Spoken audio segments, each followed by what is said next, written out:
Assalamualaikum warahmatullahi wabarakatuh. Bismillahirrahmanirrahim. Alhamdulillahirabbil alamin.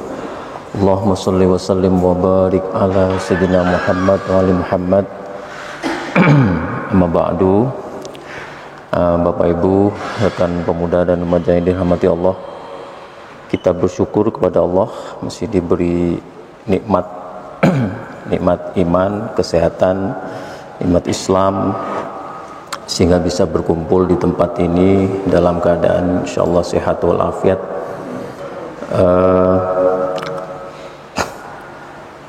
Ini sebetulnya kalau dari pemberitaan semakin ini ya COVID-nya, jadi kita sama-sama hati-hati. Teman-teman di kampus juga sudah banyak yang kena, jadi tetap hati-hati. Senantiasa kita patuhi prokes, protokol kesehatan, terutama masker jangan pernah tinggal, cuci tangan dan sebagainya, dan jaga jarak ya. Baik Bapak Ibu sekalian, kita masuk di surah Al-Baqarah ayat 93. Seperti biasa saya bacakan dulu. A'udzu billahi minasyaitonir rajim. Bismillahirrahmanirrahim. Wa idh akhadna mitsaqakum wa rafa'na fawqakumut tura khudhu ma atainakum biquwwatin wasma'u. Qalu sami'na wa 'asayna wa ushribu fi qulubihimul ijla bi kufrihim. Qul bi'sa ma ya'murukum bihi imanukum in kuntum mu'minin. Al-Baqarah ayat 93. Wa idh akhadna, dan ketika dan ingatlah ketika kami mengambil mitsaqakum, perjanjian kepada kalian tuh atau janji kalian, wa rafa'na, dan kami tinggikan, kami angkat fauqakumu, jadi fauqakum di atas kalian itu at-tur, bukit Tur, seraya berkata khudhu, ambillah atau peganglah, apa-apa di sini kembali kepada ajaran wahyu, peringatan yang telah dibawa oleh Musa. Atainakum, yang telah diberikan kepada kalian itu bikuwah, dengan kuat, dengan sungguh-sungguh, wasma'u, dan dengarkanlah itu, jadi dengarkan, ikuti, seperti itu. Qalu, mereka berkata sami'na, ya, kami mendengarkan, wa asoyna, tetapi kami menolaknya, kami tidak mengikutinya, jadi kami melalaikannya gitu. Wa ushribu, sungguh telah diresapkan atau dijangkiti di dalam hati mereka itu, fi qulubihim, di dalam hati mereka, al-ijlah.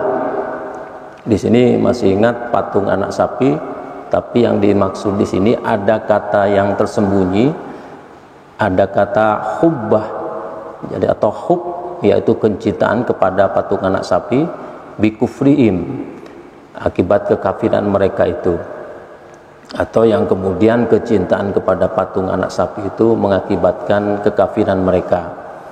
Qul bi sama ya'murukum bih, katakanlah amat jahat, amat buruk perbuatan mereka itu, ya'murukum bih, ya, yang memerintahkan kalian itu, bihi, dia yang memerintah kalian itu, imanukum, ya, in kuntum mu'minin, jadi iman mereka kepada kecintaan kepada al-ijlah tadi itu begitu buruk, sehingga itu memalingkan mereka dari takwa, dari menyembah kepada Allah Subhanahu wa taala.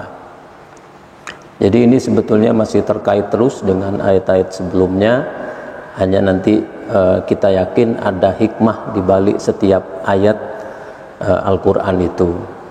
Maka kita bacakan dulu, kita kaji dulu ini, insya Allah mudah-mudahan kita mendapatkan hikmah dari ayat ini.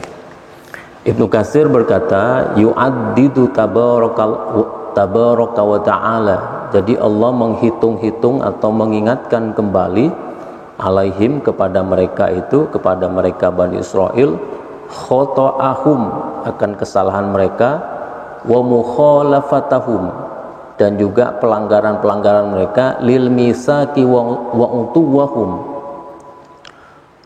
pelanggaran mereka terhadap janji, ya, yang diakibatkan apa? Wa utuwahum, kesombongan mereka itu, wa i'radahum anhu, dan berpalingnya mereka dari Allah Subhanahu wa taala, hatta rafa'atu alaihim, hingga diangkatkan bukit Tur atas mereka itu, hatta qabiluhu.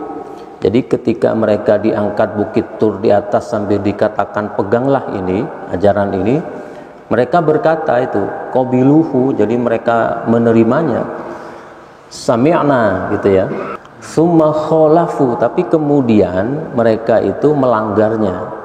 Nah, ini untuk bisa memahami tafsir ini kembali ke surat sebelumnya, ke ayat sebelumnya. Wa id akhadna mitsaqakum wa rafa'na fawqakum tur khudhu ma atainakum biquwwah wadhkuru ma fihi la'allakum tattaqun. Ini masih di dalam surah Al-Baqarah. Nah, ini sama dengan ini. Jadi memang pernah ada kejadian, kalau menurut ayat ini, ada bukit diangkat. Nggak tahu tuh kalau sekarang kayak apa bukit diangkat tuh. Jadi ibaratnya kalau tidak mau memegangi ayat Allah ini, bukit itu akan dihempaskan kepada mereka, ya. Tapi ada riwayat yang mengatakan Musa menangis sejadi-jadinya, ya Allah gitu kan, ketika sudah banyak waktu itu Bani Israel yang mati, ya, di samping mati yang saling bunuh itu, ketika sepi gitu banyak yang mati, bagaimana nanti pengikut Musa ini balik ke kampungnya, istri dan anaknya menunggu. Musa menangis sejadi-jadinya di situ, minta agar dihidupkan. Maka itu kemudian summa ba'asnakum mim ba'di mautikum la'allakum tashkurun. Nah, ini kejadian di tempat yang lain ini. Ketika bukit itu diangkat dan mau dihempaskan kepada mereka, Musa nangis supaya itu jangan terjadi. Kalau terjadi ya habis. Tapi mungkin kalau perumpamaan sekarang itu kan tanah bergerak itu, ya kan, banyak sekarang tuh tanah bergerak, tiba-tiba 3 kampung habis gitu ya. Nah itu wallahu alam tuh. Jadi kalau pada masa Musa memang bukit itu tuh diangkat. Kalau kita menyaksikan bukit diangkat tuh gimana? Sedangkan laut terbelah aja kita nggak menyaksikan. Tapi ini nyata ini. Ya masa kita tidak mengimani ayat Allah? Nyata, laut dibelah itu, bukit diangkat. Semua itu sebetulnya tujuannya untuk memberi peringatan, menunjukkan ayat-ayat atau kekuasaan Allah Subhanahu wa taala. Tapi kemudian apa? Summa khalafuhu.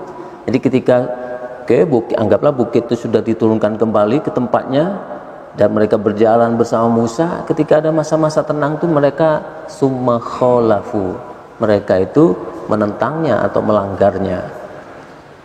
Nah, kadang-kadang begitu ya sifat manusiawi ya. Kalau sedang seret gitu ya, tidak ada rezeki, sedang miskin, sedang kekurangan, nah itu sholatnya rajin biasanya, doanya panjangan gitu, ngajinya juga panjang. Tapi pas sudah kaya, sudah nyaman gitu, nah lupa ya, manusiawi juga itu. Tengoklah kalau waktu sedang puasa ya, seharian tuh lapar gitu ya, nah itu keheningan, perenungan, kan nyaman kita zikir, pas sudah habis maghrib perut kenyang, udah tidur, udah lupa dari pelajaran selama siang harinya. Itu ibarat itu, ibarat yang paling kecil sampai yang paling besar. Sebelum punya pasangan, tahajudnya rajin gitu ya, duhanya rajin. Pas sudah punya pasangan, tidur sampai jam 7 siang baru bangunnya. Misalnya itu ibarat dari ibarat yang paling kecil sampai ibarat yang paling besar tadi. Kalau ibarat yang paling besar apa ini tadi? Ketika sudah diangkatin, wah itu mereka kepepet itu kan, takut. Ya udah kami beriman katanya mereka. Nah, ketika udah selesai itu ikut Musa masa-masa tenang, mereka kemudian khalafuhu, mereka melanggarnya. Bentuk pelanggarannya apa? Yang minggu kemarin itu menjadikan patung anak sapi sebagai sesembahan. Wa usyribu fi qulubihimul ijla bi kufrihim. Jadi tadi ada potongan ayat yang berbunyi wa usyribu fi qulubihimul ijla bi kufrihim. Jadi Abdul Razak dari Ma'mar dari Qatadah berkata tentang makna atau tafsir ayat ini, qala usyribu fi qulubihim. Jadi dijangkiti, ya, sebenarnya bisa diresapi atau boleh kita pakai dijangkiti di dalam hati mereka itu hubbah. Jadi kecintaannya, hubbahu, kecintaannya di dalam hati tadi itu ada kecintaan gitu ya. Hatta khalusa dzalika ila qulubihim, hingga kecintaan tadi itu menjangkau fi qulubihim ila qulubihim. Qulubihim di sini itu maksudnya sudah keseluruhan hati itu sudah dijangkiti dengan hubbah. Ya, wa kadzalika qala Abul Aliyah wa Rabi bin Amnas. Demikian juga ini diperkuat oleh Abul Aliyah, Rabi dan Anas. Jadi ada kata-kata usyribu tadi di terjemah letterleknya itu kan diresapi, diresapkan pada mereka itu. Kalau diterjemah itu dalam kurung pastinya tuh, dalam kurung kecintaan. Nah, jadi kalau sudah cinta pada sesuatu, biasanya itu menutupi kesadaran manusia. Ya, kita coba lihat di sini ada potongan hadis yang diriwayatkan ini dari waqolal Imam Ahmad. Imam Ahmad berkata, mengabarkan kepada kami Isom bin Khalid dari Abu Bakar bin Abdullah, dari Abi Maryam Al-Ghassani, dari Khalid bin Muhammad Saqafi, dari Bilal bin Abi Darda, dari Abi Darda, dari Nabi sallallahu alaihi wasallam. Ini panjang sanadnya, nih mutawatir. Apa kata Nabi? Hubbuka syai' yu'mi wa yusimmu. Jadi kecintaan kalian pada sesuatu itu akan membuat kalian tuh buta dan tuli. Nah, ini dia. Jadi hati-hati terhadap cinta. Wah, saya kok jadi ingat pandangan filosof ini. Suatu ketika filosof itu pernah berkata, namanya Descartes, kalau kita bisa mengendalikan, dia ada 6 atau 5 itu, kalau bisa mengendalikan jenis rasa ini, maka kalian akan hidup bahagia. Cinta, benci, gairah, sombong, ada satu lagi, lupa satu lagi, sedih.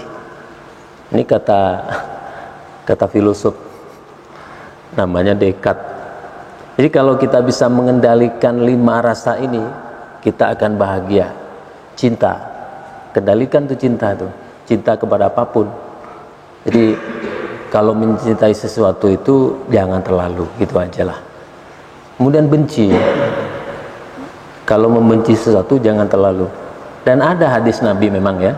Nah ini memang ada hadis Nabi. Nah filosof tadi itu memang hidupnya jauh, ratusan tahun, ribuan tahun sebelum kelahiran Nabi Muhammad.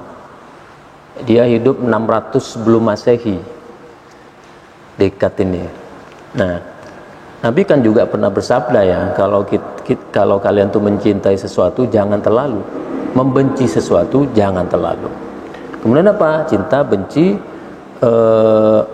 apa tadi itu? Gairah. Hati-hati kita dengan gairah ini. Gairah untuk ya apa macam-macam. Ada gairah kan? Karena di balik gairah itu tersimpan perangkap. Kemudian kesombongan, hati-hati di situ, jangan sombong. Dan terakhir kesedihan. Nah ini sedih itu boleh sedih, tapi jangan sampai sedih itu tadi usyribu asyarab, asyraba ila qulubina. Jangan sampai kesedihan itu meresapi, menjangkau seluruh isi hati. Sisakan dikit di isi hati itu untuk tetap gembira. Nah, gitu. Jadi kalau kata Nabi ini, hubbuka syai' yu'mi wa yusimmu. Jadi kecintaan kalian kepada sesuatu itu bisa membuat kalian itu buta dan tuli. Ya nggak usah jauh-jauh. Kalau sedang asik main HP ya, nah itu suami atau istri manggil kita kan nggak terdengar itu. Nah, kita asik main HP. Bahkan kalau yang masak, ibu-ibu belakang masak udah bau tuh, gosong tuh. Nah, itu. Tapi bukan ibu-ibu di sini, adalah itu ya. Jadi kadang itu. Jadi membuat kita itu buta dan tuli. Ya, kita lanjutkan. Diriwayatkan warawahu Abu Daud an Haywah bin Syuraih an Baqiyah, dari Abi Bakar bin Abdullah dari Abi Maryam, berkata Suddi, akhadha Musa alaihi salam. Musa alaihissalam itu mengambil al-ijlah. Jadi patung anak sapi tadi diambil oleh Musa. Fadzabahahu summa harakahu bil mibrad. Ya. Kemudian Musa kemudian memotongnya atau menyembelihnya, summa harakahu bil mibrad. Kemudian membakarnya, harokohu membakarnya, bil mibrad, dan kemudian mendinginkannya. Sumadzarahu fil bahr, kemudian mencampakkan ke dalam laut, ke laut ya. Falam yabqa bahru yajri yauma idzin illa waqa'u fihi syai'um minhu.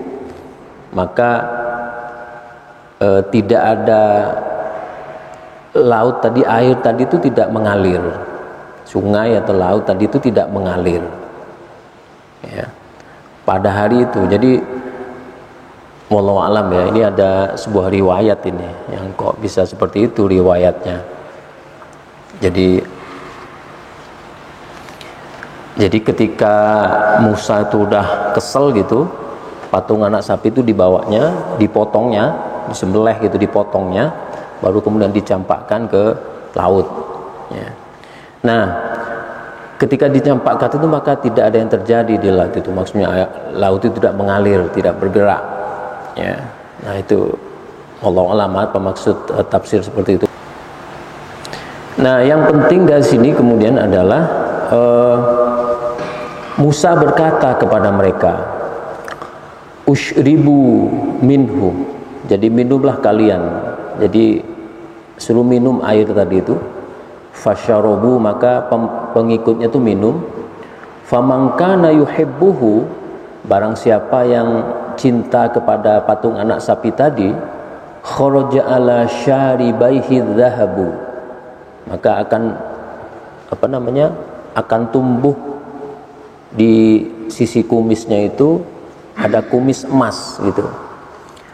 Jadi udah dicampakkan gitu, air itu enggak mengalir, maka Musa memerintahkan kepada umatnya, kepada pemeluknya, ayo minum air itu. Ketika diminum, siapa yang di dalam hatinya itu ada kecintaan kepada al-ijlah tadi, maka akan keluar dari kedua sisi kumisnya itu emas gitu. Ya anggaplah itu kumisnya jadi emas. Wah, ini kalau sekarang bagaimana ya? Banyak orang langganan untuk minum itu. Kumisnya kumis emas ya. Bisa dijual nih Pak Dokter. Jadi itu masa Musa ya. Nah, jadi pembuktiannya siapa yang di dalam hatinya itu kecintaan kepada kesyirikan, maksudnya gitu, syirik karena dia menjadikan al-ijlah patung anak sapi itu sebagai sesembahan, maka setelah minum itu akan muncul emas dari sisi-sisi kumisnya dan seterusnya. Jadi itu hanya sebagian tafsir. Nah Bapak Ibu sekalian, langsung pada potongan terakhir, Kul bi sama ya'murukum bihi imanukum in kuntum mu'minin. Artinya bi sama alangkah buruknya ta'tamidunahu, kalian tuh sengaja melakukan itu, fi qadimid dahri wa hadisihi, baik di masa lalu atau hadisihi, di masa sekarang. Kalau masa lalu itu ya masa itu tadi, pada masa Musa, min kufrikum bi ayatillah, karena ingkar kepada ayat-ayat atau tanda-tanda kekuasaan Allah, wa mukhalafatikumul anbiya, dan penentangan atau pengabaian kalian itu kepada para nabi, summa i'timadikum fi kufrikum bi Muhammadin sallallahu alaihi wasallam, kemudian kalian itu sengaja fi kufrikum bi Muhammadin, jadi sengaja mengingkari kerasulan Nabi Muhammad sallallahu alaihi wasallam. Wa hadza akbaru dzunubikum, dan ini merupakan dosa yang paling besar, akbar, dosa besar ya. Wa asyaddul umuri alaikum, ini termasuk permasalahan, termasuk soal, termasuk yaitu kesalahan yang paling besar, dosa yang paling besar. Il kafartum bi khatamir rusuli, karena mengingkari para penutup nabi penutup, jadi penutup para nabi, bi khatamir rusuli wa sayyidil anbiya, dan penghulu para nabi, wal mursalin, dan para rasul, al mab'usi ilan nasi ajmain, yang diutus untuk manusia sekalian atau seluruh manusia. Fa kaifa tad'una li anfusikumul iman, ya. Maka bagaimana kalian itu tad'una, mendakwahkan atau mengaku bahwa kalian itu beriman, wa qad fa'altum, sedangkan fa'altum, yang kalian lakukan tuh hadhil afa'ilal qabihah, ya. Kalau melihat perbuatan-perbuatan kalian tuh hampir semuanya buruk. Min naqdikumul mawasik, yang melanggar janji-janji, wa kufrikum bi ayatillah, dan mengingkari ayat-ayat Allah, wa ibadatikumul ijlah, dan menyembah al-ijlah, patung anak sapi. Jadi di penutup ayat ini Allah sekali lagi itu menegaskan bahwa bagaimana mungkin kalian itu masih mengaku beriman, sedangkan bukti-bukti sudah begitu nyata bahwa terlalu banyak pelanggaran dan kekafiran yang telah kalian lakukan itu. Nah, hadirin sekalian, Bapak Ibu sekalian, remaja pemuda yang dirahmati Allah, ini surat Al-Baqarah ayat 93. Jadi berisi, makanya tadi diawali oleh Ibnu Katsir itu yu'addidu, jadi yu'addidullah, seperti itu. Allah tuh mengingat kembali, menghitung-hitung kembali kesalahan dan dosa yang telah diperbuat oleh Bani Israel ini, ya. Nah, bismillah, kita pertama kali di sini ingin menemukan hikmah. Insya Allah hikmah pertama di sini mengingatkan kita akan kecintaan terhadap dunia yang telah membuat kita itu melupakan Allah. Jadi ayat ini juga di samping dia bercerita tentang histori, sejarah Bani Israel, sejarah pengingkaran Bani Israel terhadap nabinya Musa dan terhadap Allah, maka di sini disebutkan ada salah satu penyebab keingkaran itu, keingkaran kepada ajaran Allah yang dibawa Musa, termasuk juga keingkaran kepada Allah, termasuk juga keingkaran kepada Nabi yang diturunkan setelah Musa, yaitu Nabi Muhammad SAW. Mengapa mereka ingkar? Karena ada cinta, hubbah, ya. Yang cinta itu telah apa tadi? Wa usyribu, sudah menjangkiti ke dalam hati mereka itu cinta kepada apa? Patung anak sapi. Patung anak sapi itu kan mengandung glamoritas tertentu, mengandung keindahan tertentu. Kenapa indah? Ya kalau kita bayangkan patung anak sapi dibuat dari kayu itu nggak ada menariknya, dibuat dari besi nggak ada menariknya. Salah satunya yang menyebabkan mereka suka itu adalah karena patung anak sapi itu dibuat dari emas. Jadi dari perhiasan-perhiasan anggota atau pengikut Musa itu ada yang mengumpulkan itu, kemudian dikumpulkan dan dijadiin sebagai patung anak sapi. Itu kan gemerlap, ada glamoritas di situ. Itu yang buat mereka itu hubbah. Tetapi ada juga unsur yang lain, yaitu unsur pengingkaran. Memang mereka itu cinta kepada keduniaan yang lebih kelihatan, lebih material daripada yang tidak kelihatan. Contohnya misalnya seperti ini. Dulu ketika mereka bersama Musa itu, mereka kan selalu minta kepada Musa agar semua kebutuhan mereka itu dipenuhi oleh Allah. Apa misalnya? Ketika mereka lapar, mereka diminta manna dan salwa.